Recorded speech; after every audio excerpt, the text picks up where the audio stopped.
Elhamdülillah biz iyiyiz.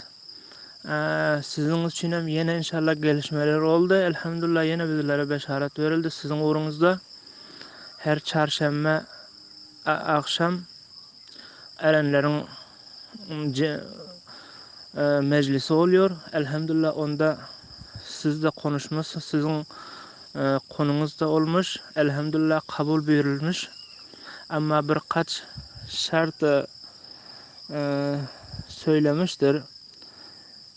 Onu inşallah ben size söyleyeceğim.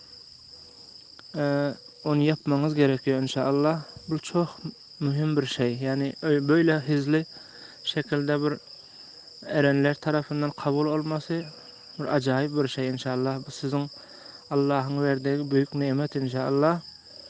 Yani ertesi çarşamba diyen akşam erenlerin meclisi oluyor. Elhamdülillah onda da siz yatlanmışsınız. Bizim manevi kardeşlerimizden öyle buyuruldu.